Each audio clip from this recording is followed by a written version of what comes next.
All right, here we go. Right now we're getting into the strategy portion. Now it's recording.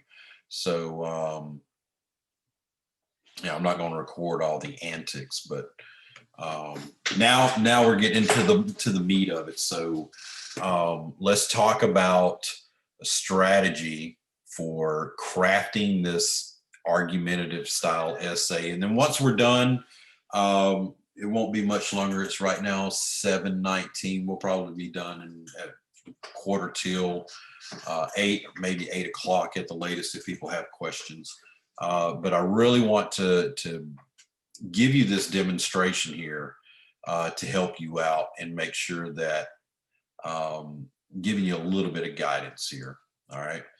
Because some people go into an argumentative style essay and they think it's very similar to a persuasive essay. I've known high school teachers in the past that teach writing argumentative style essays. The way they teach it is almost like it's a persuasive. There is a distinct difference here.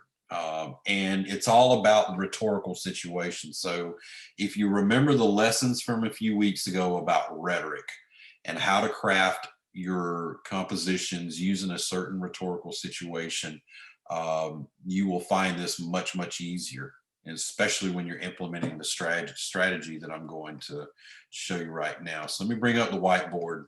All right. Can y'all see that? All right.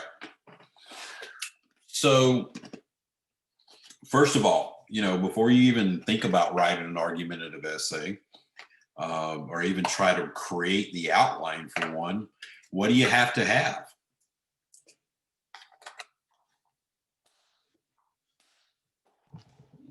Topic.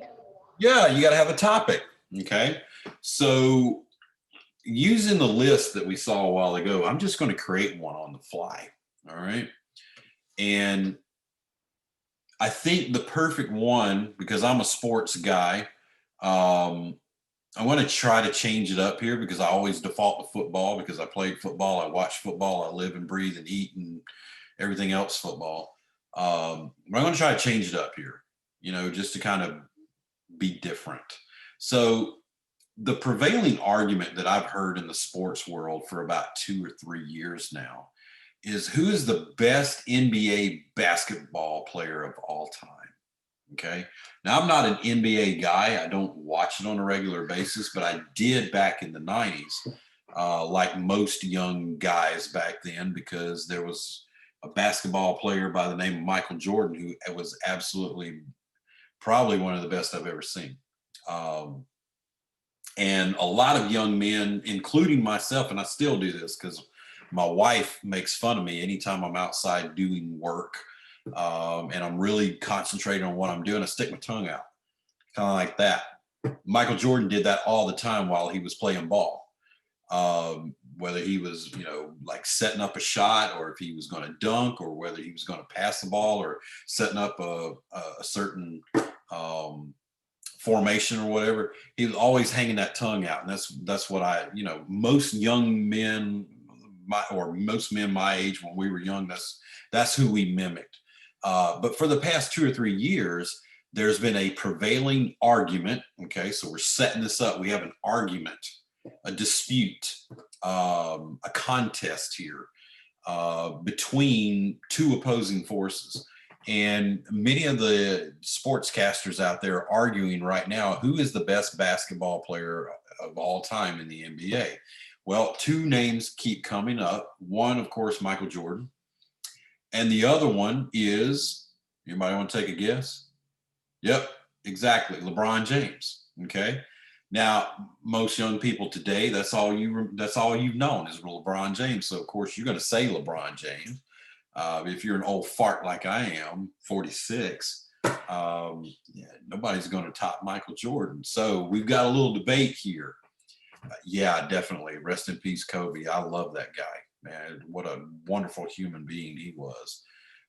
And so, yeah, you could probably add him to this argument as well. But let's just say, for example, we're gonna take the ESPN argument. All right. And we're going to write an essay about this. Who is the best NBA basketball player of all time? All right. So we're going to set this up. Argumentative. Damn. Really? Argumentative. I can't spell tonight. Sorry. An argumentative essay. We're going to set this up. All right. So the topic, who is the best b-ball player of all time? Michael Jordan or LeBron James? Okay. There's our topic. All right. Wonderful, wonderful setup for an argumentative essay because you've got two opposing forces here where you can argue a point in order to come to a conclusion. Okay. Unlike the persuasive, this one's going to be based on logic. Okay. So let me do this as well. I'm going to come over here to the side. Let me demonstrate this. Persuasive versus argumentative. I wish I could draw a table in here because that'd make it so much easier. Okay. All right. So if y'all remember in the last essay, okay, actually, let me go back here real quick. I'm not going to drag this out, but I just want to demonstrate concepts here. Essay number 1, okay, very first essay, major essay that I gave you was a very personal essay, okay? And the words that you crafted in that essay was all from your own personal experience. I never asked you to bring in outside literature, outside sources. So the entire topic of the essay and the body of the essay that you produced to back up that topic, to inform about that topic, was completely from your own experience. Okay. That made it personal. That was pathos, a little bit of pathos, a little bit of logos in there. Okay. Then we switched it up into essay number 2. Essay number 2 required you to bring a little more logos to the paper because I required you to go out and find a couple of sources written by other authors, and you were going to use their you use their information to synthesize into your paper to back up the points that you were trying to make. Okay. Again, it was still a little bit a little bit pathos in there because it was personal to you, a little bit of emotion, but it maintained a little more integrity, or included a little more integrity, because you included outside sources. Okay. You made a point and then you brought in information from outside sources to back up the point you were making in every subtopic that you discussed in the body of your essay. Then we took it a huge step forward in essay number 3, where you selected a topic, and it was a problem-based topic that required a solution. Okay, so this problem about the topic was either on a local, state, or federal level, right? Remember that? And you went out and you did research and you found a couple of solutions to solve that problem.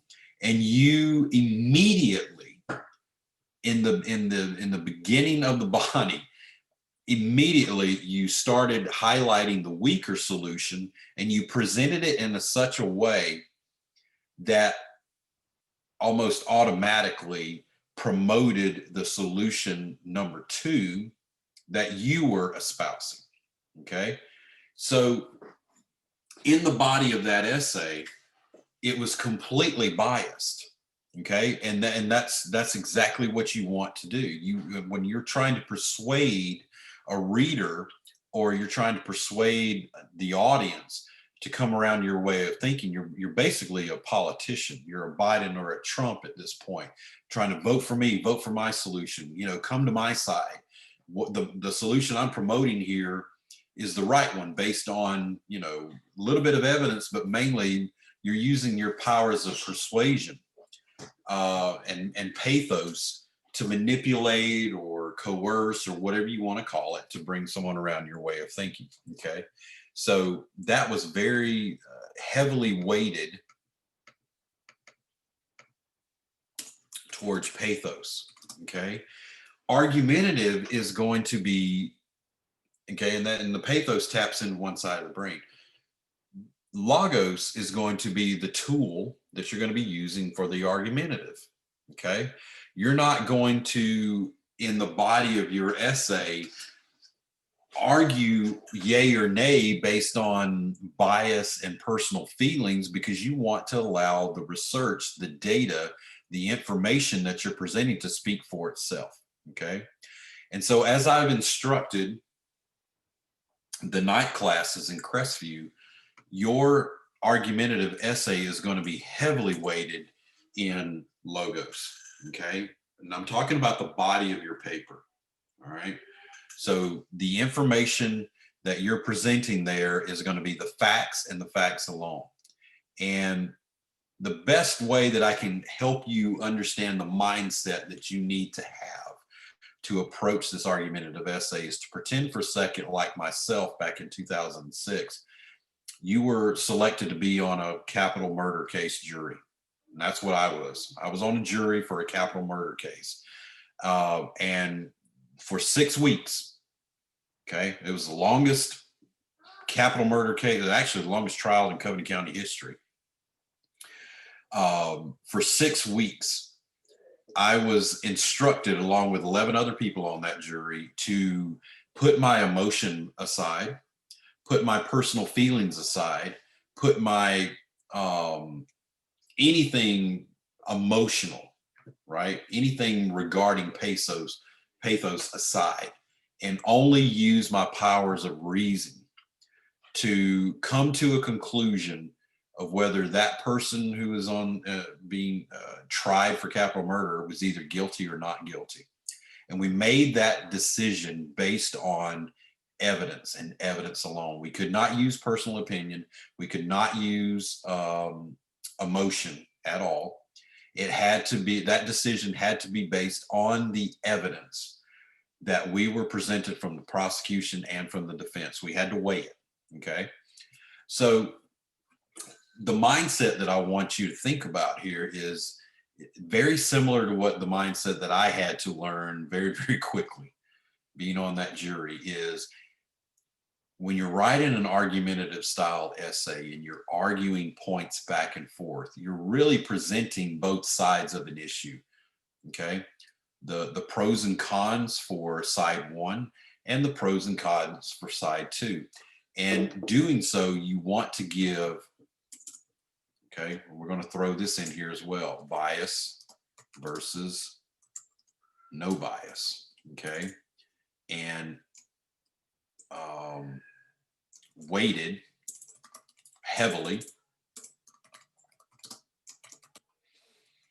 versus equal weight time and consideration. Okay. So these are a bunch of fancy words that I'm telling you here just to kind of demonstrate the difference between these two. But when we go back over here to the defining the outline, you'll see how this works. Okay. So again, with the argumentative, you want to give equal weight, time, and consideration.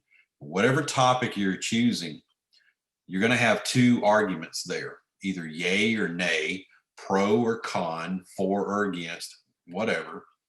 But you have to give equal weight, time, and consideration, because what you don't want your reader to infer in the body of your essay is that you're being biased. You want to be objective, and you want almost what journalism is supposed to be, which it's not today. You want to be unbiased when you present that body of the evidence. Okay. Just as though you were on a jury. Okay.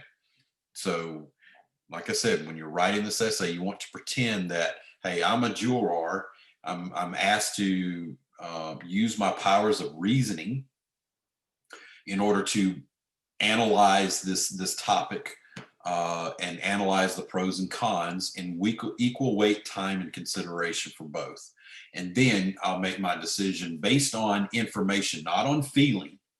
Okay. So you're going to use language like I think, or I reason based on the information that I presented in the body of my paper. This is the side that is correct, or this is the side I choose. Okay. All right. So do I have any questions so far? I'll pause for the question so I can take a little drink. Yes, sir. What time will I actually have a question? What time will this meeting adjourn? Another 15, 20 minutes. No later than 8 o'clock. Okay, then, sir. Thanks a lot. You're welcome. Okay, so let's go back to the argumentative essay topic that we've got right over here. All right, so here's the topic. Who is the best basketball player of all time? Michael Jordan or LeBron James? All right, so I want to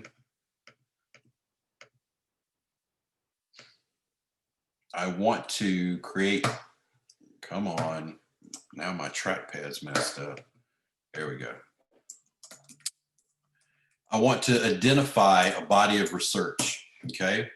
So if I'm analyzing, this is a question for you all. So I want you to give me some ideas here. If I'm going to analyze who the best basketball player of all time is, Michael Jordan or LeBron James, what kind of information would I research in order to analyze this question?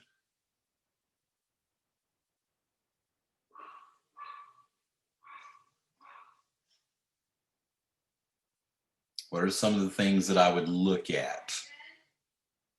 Stats, all right? So player stats. All right, well, let's throw this in here. Player and team stats, okay? All right, what else?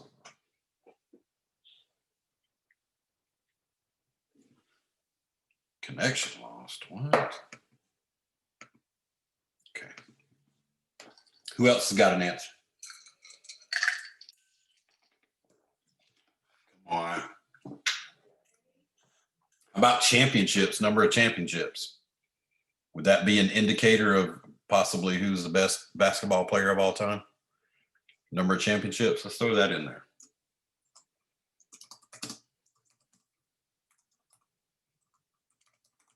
What else could we look at?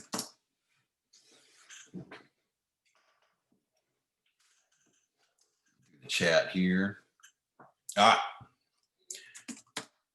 Team leadership. Impacts. Okay. So there's that one. And experience. Yep. So number of years playing.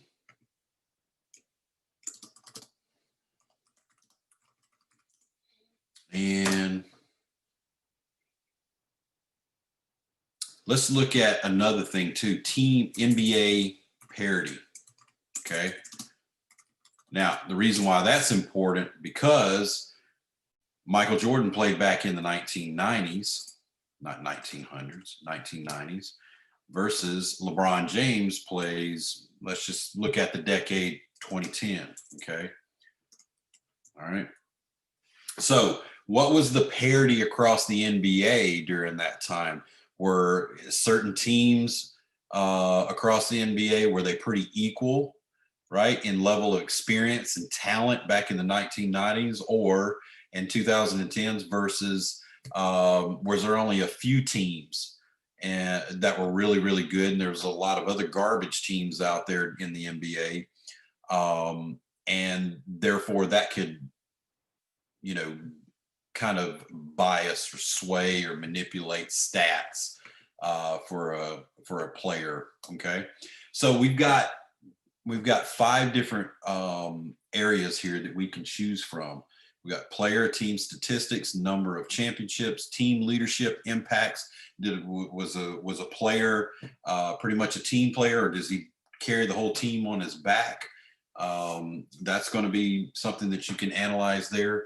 And then number of years played, and then what was the NBA parity looking like right there. So right here, we've got a good body of research. Okay. We've got our topic, who is the best NBA basketball player of all time, Michael Jordan and LeBron James. And now we've got a bunch of data that we can sit here and analyze, player, team statistics, number of championships, etc., that we can use to analyze both sides, right? So now, if I want to create an outline, and I'm going to go ahead and do this right now.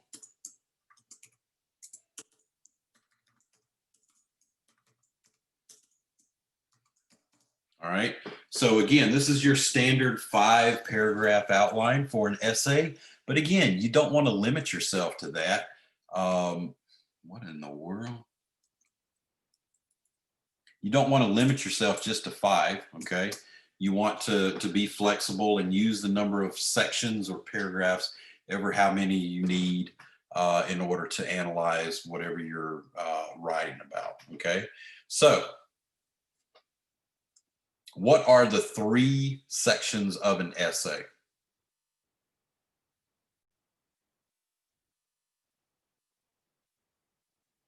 I'll give you a hint. The first one is the introduction. The second one is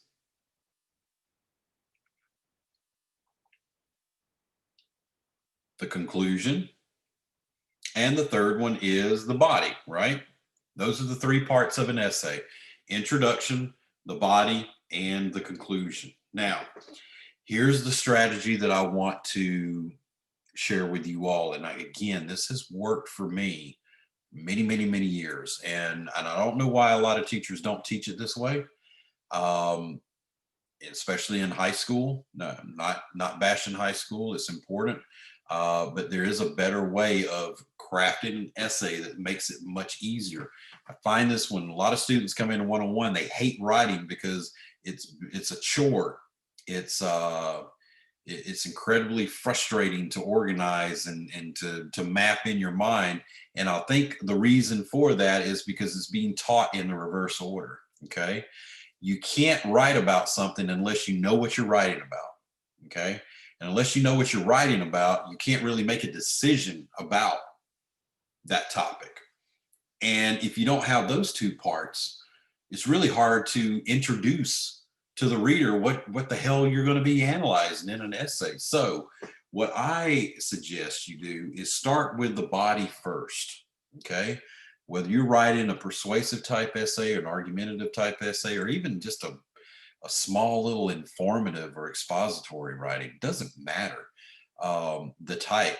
If you write the body first, okay, and you get the bulk of the information that you're researching, or if you conducted the research yourself and you're writing it from a personal aspect, you go ahead and get that body down on the paper first.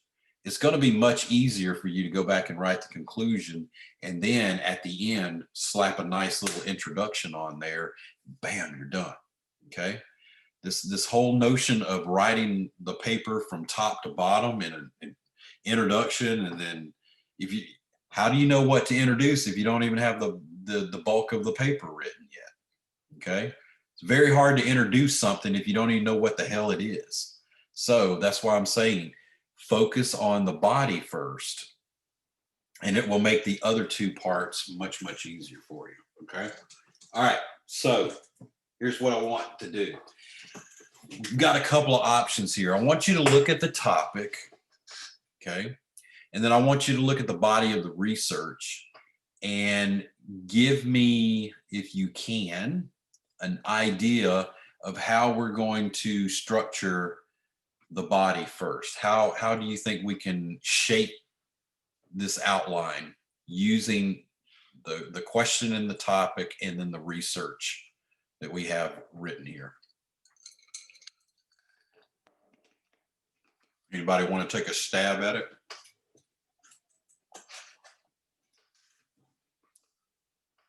Don't be shy. I'm sure you got a great idea. Come on.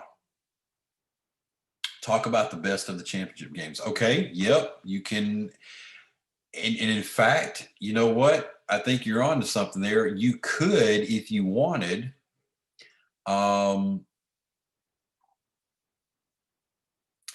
you could start with the research first, but look at the topic itself. All right. We've got who is the best basketball player of all time, Michael Jordan or LeBron James. All right. So let's play hypothetical here. Let's say we want to start with them being the focal point or them being the subtopics. And then we can use the body of the research there to fill in the gaps. Okay. So this is how I would do it. All right. I would have two sections here. And that's what I'm going to call it, section 2. Come on, work with me.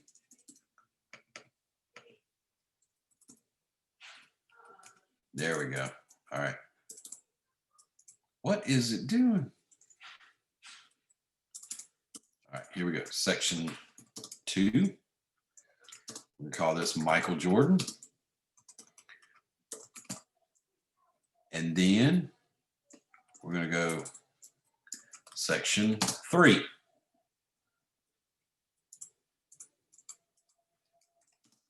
LeBron James. Okay. So section 2, Michael Jordan, and section 3, LeBron James. Now, stop. I'm losing connection here with my keyboard. Come on. There we go. All right. So before my keyboard craps out here, let's go ahead and get this done. So if I'm going to start with Michael Jordan first, I'm going to throw this up, player,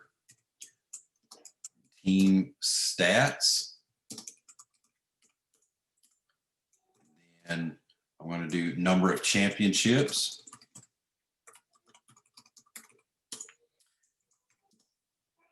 Here, I'm going to be team leadership. And then just for brevity's sake, I'm just going to shorten this up, and we're going to say NBA parity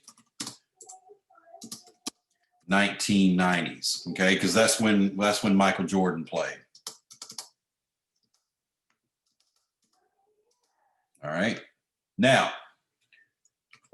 I've got section 2 here. I've got 4 different paragraphs in there. I'm going to talk about Michael Jordan's player team stats. I'm going to talk about the number of championships, the team leadership skills that he displayed while he was a part of the Bulls. And then we're going to talk about the overall NBA parity during the 1990s. Okay. That's for Michael Jordan. Now, look back up here where we created our verses list. What do I say about an argumentative essay? An argumentative essay is heavily based in logos. It's not biased, and you give equal weight and time and consideration. Okay. So if I'm going to talk about these 4 aspects of Michael Jordan's career in section 2, what am I going to talk about in LeBron James's section 3?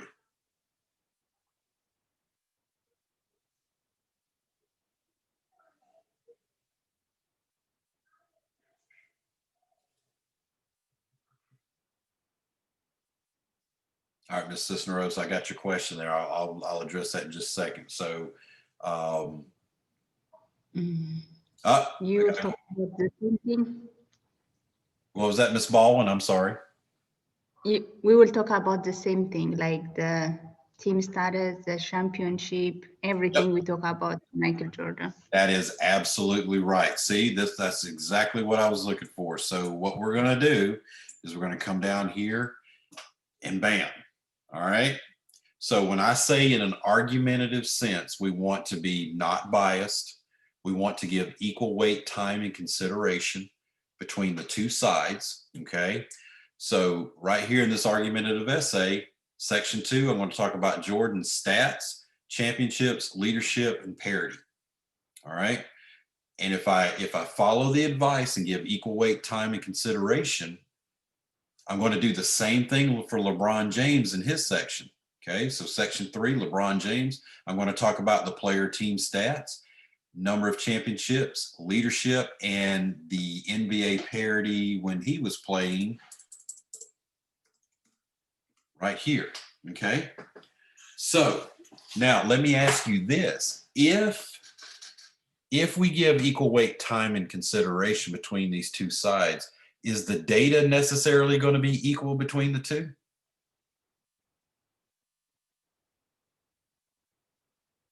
No, absolutely. Thank you, Ms. Ball, and that's correct. The data, the results of the analysis are going to be different. Okay. So if we analyze in the same parameters between the two sides and we give equal weight, time, and consideration, we're not showing bias. At the same time, the results of that analysis can be different. That's where you're going to make the decision. Okay. So you're going to go back and you're going to analyze section 2, looking at the player stats, number of championships, leadership, and parity. And then I would look at James, same number of parameters. And then I would rack and stack. Okay, who has the better player team stats? Okay, who has the most number of championships? Who has shown the best leadership skills based on the research that I'm bringing to the table here? That could probably be, information from some of the other players or coaches about their abilities, their leadership skills. And then looking at some other data sets there to see how much of a parity was there in the 1990s versus 2010. So if you're looking at basketball, if a player like Michael Jordan is playing in a league where there's a lot of talent, that's going to give him the edge, right, to be called the greatest basketball player of all time versus, say, LeBron James, if only one or two teams are good. Okay, so he's not playing against a very talented pool there. So that would give Michael Jordan the edge over LeBron James there. So when you go back and you analyze the results, right, again, you're given equal weight, time, and consideration between these two sides. But once you analyze the results, down here in the conclusion, this is where I would say, based on the data presented above, the research clearly shows that I'm doing a hypothetical here. I'm not picking sides, but I'm just doing a hypothetical here. Let's just say that the results of my research did show that Michael Jordan was the best basketball player of all time versus LeBron James. So in the conclusion, I can write a nice paragraph that basically presents a decision that I'm making based on the results that I've analyzed over the course of the body of the essay. So based on the data presented above, the research clearly shows that Michael Jordan was the greatest basketball player of all time. And then following that, here's where you're going to give a bunch of examples. So list a bunch of data examples to show this result. Okay. Bam, right there. Yeah, of course he is. I am a little biased, but again, I'm trying to give equal weight, time, and consideration. I'm trying to be not biased right here. So, all right, now look at what I've done here. All right, I've got a section 2, section 3, which composes the body of the essay. It's equal weight, time, and consideration between two sides of the argument. I give a bunch of information in here, a bunch of data that demonstrates, all of the aspects of both sides. Okay. There's no bias in here. There's no personal feelings or thoughts. It's just straight information. All right. Then when I get to the conclusion, instead of saying, well, I feel that this is the best option to pick because blah, blah, blah, blah, blah, blah, blah, and using that pathos language to persuade someone, in the conclusion, I'm making a decision, a personal decision, but I'm not basing it on emotion. I'm not basing it on pathos here. I'm basing it on logos. Okay. Which is Based on the data presented above, the research clearly shows that Michael Jordan was the greatest basketball player of all time. And then I'm going to give you a bunch of reasons why, based on the statistics and data and championships and leadership skills and parity that I talked about above, okay, in a very condensed view. So right there, I've got my conclusion written, right? I'm picking a side, but I'm using logos to pick a side. I'm not using pathos. I'm not trying to persuade you based on emotion that Michael Jordan is the best basketball player all time because he was my favorite basketball player. I mimicked him all throughout, you know, my young adult life and now my middle-aged life. No, I'm picking him because I've got a bunch of data to back it up. Okay? That makes it argumentative because you're basing that argument not on emotion but on reason. I'm reasoning, using reason here to make a decision. Now, once you have that, y'all, the only thing you need to do is come up here and write the introduction, okay? Write the introduction with the thesis statement that basically reverberates what you've decided to do down here, okay? And you can write it in a way in this paper. I will demonstrate. Can I zoom that? Can I stretch this out? Dang it. What is going on? All right, let me just put it right over here. I can demonstrate Michael Jordan was the best basketball player of all time based on the research presented below. All right. Bam, there's your thesis. In this paper, I will demonstrate that Michael Jordan was the best basketball player of all time based on the research presented below. Now, I know there's a misspelling there, but anyway, you get the gist of it. There we go. And then in the second sentence here, I can, list a couple of stats.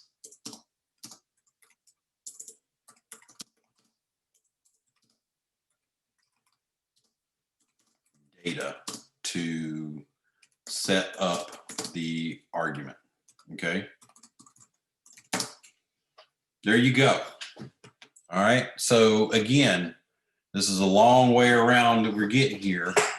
So would it be a 4 or 5 page essay? Well, in this case, it's 4 sections. Okay. I've got the intro, section 1, Michael Jordan, section 2, LeBron James, section 3, and the conclusion, section 4. But in the section, I've got 1, 2, 3, 4 paragraphs here, and then 1, 2, 3, 4 paragraphs here. So you've got roughly 10 paragraphs in this essay. Okay. 4 in section 2, 4 in section 3, then a paragraph here in the conclusion, and a paragraph up here in the introduction. Now, the number of paragraphs that you need for your essay really depends on your topic, okay? Not only your topic, but how much research are you bringing to the table to discuss this topic, okay? Really, I can't design that for you because it really depends on you and what you are talking about, okay?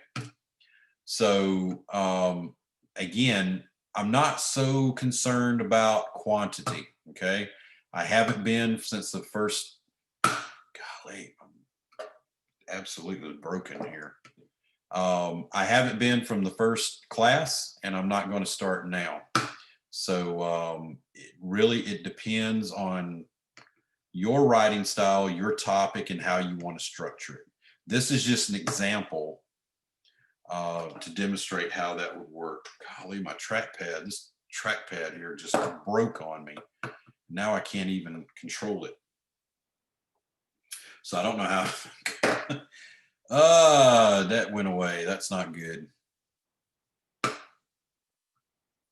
That was not what I wanted.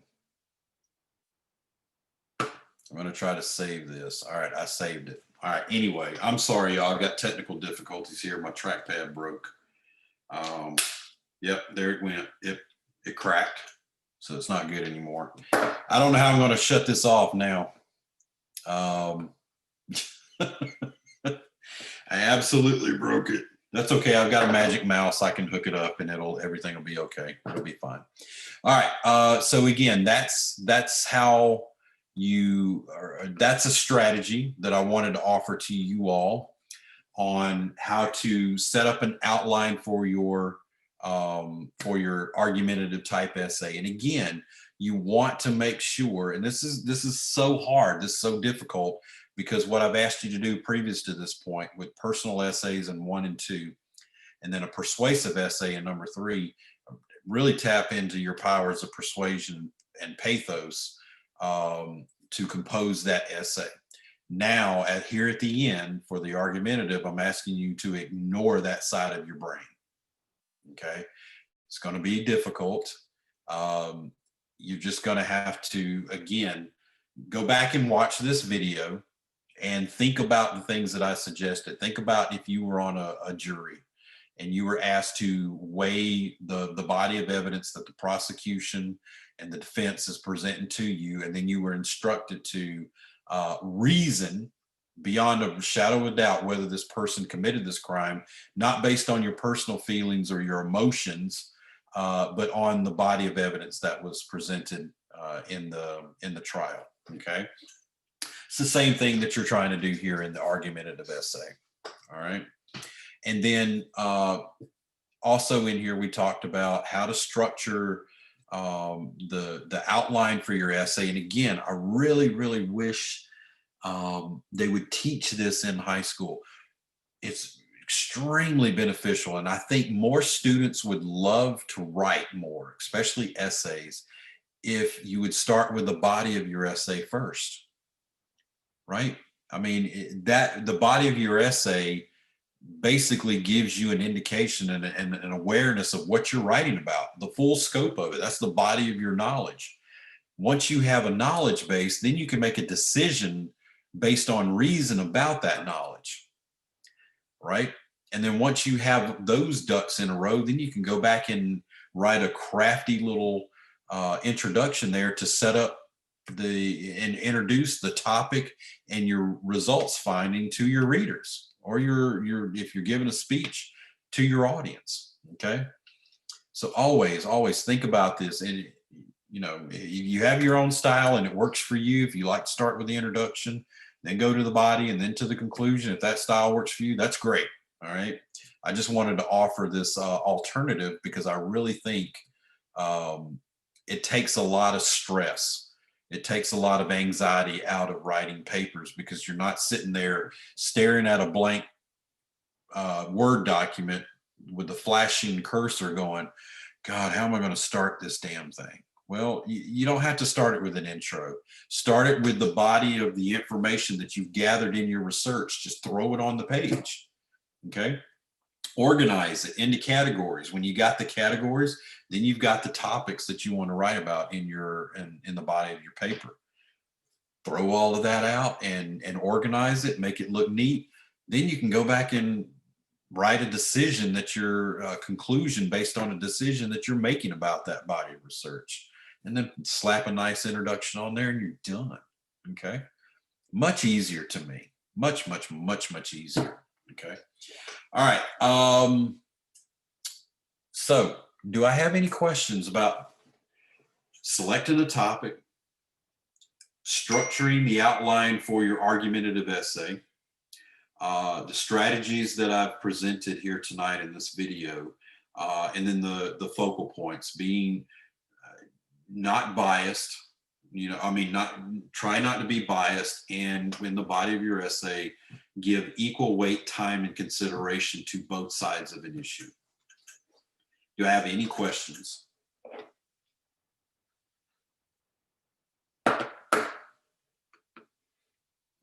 No questions? Damn, am I that brilliant?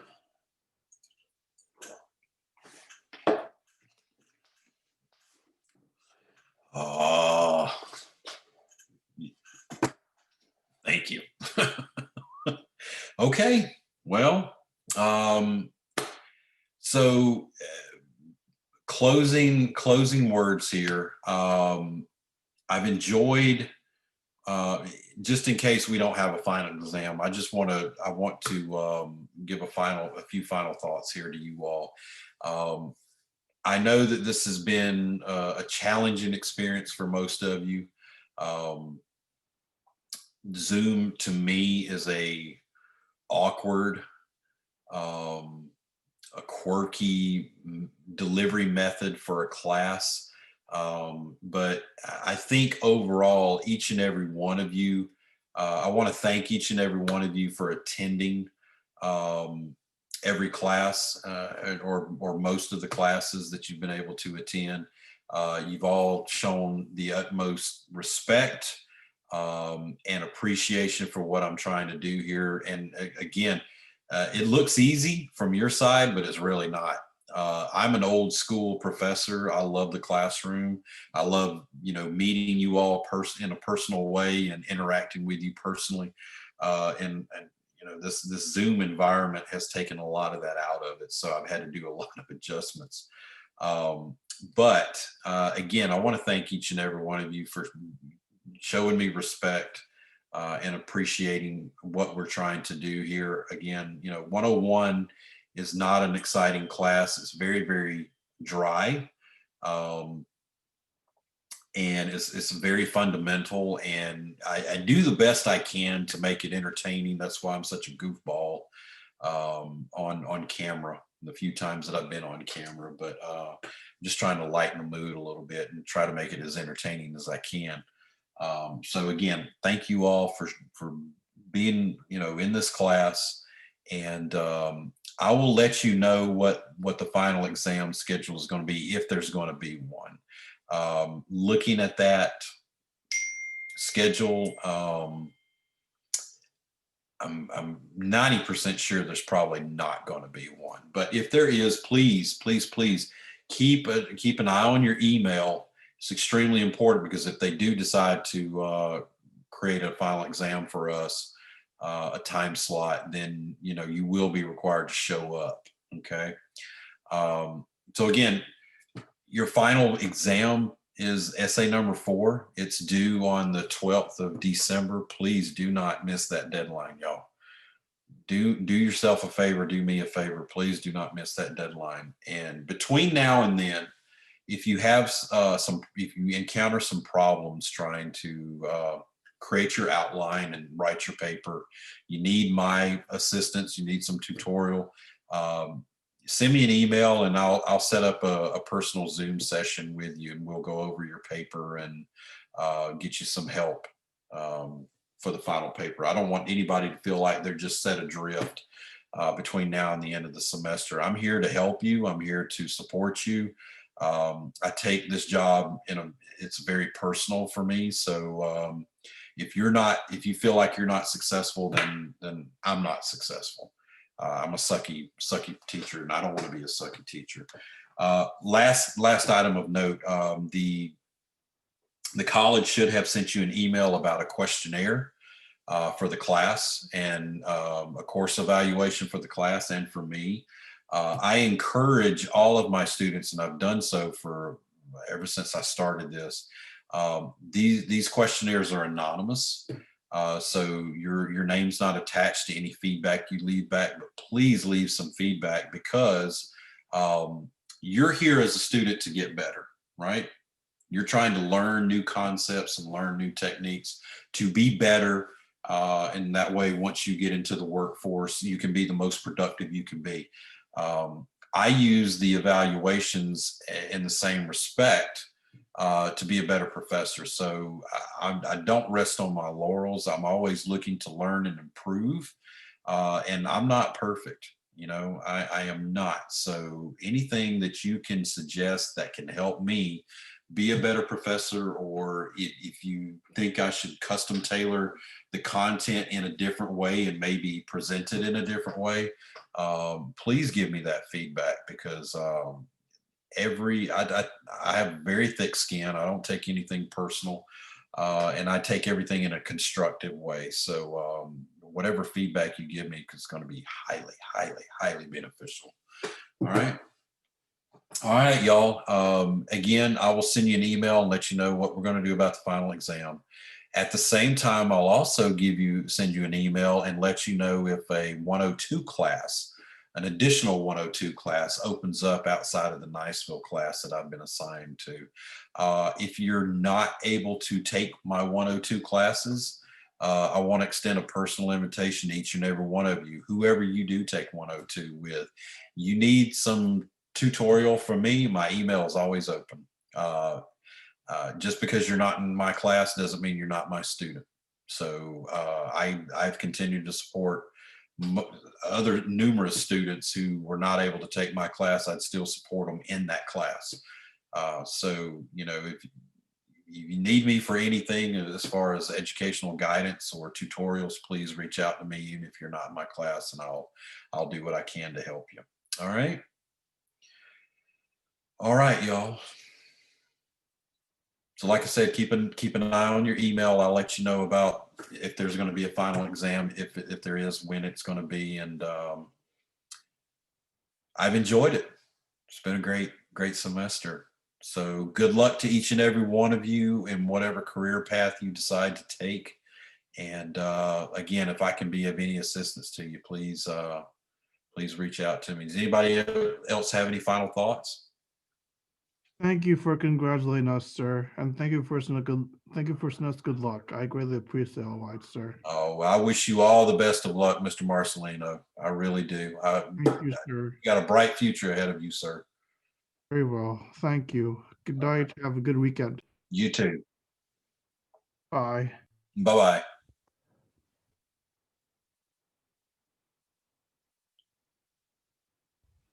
See you, Professor Davis.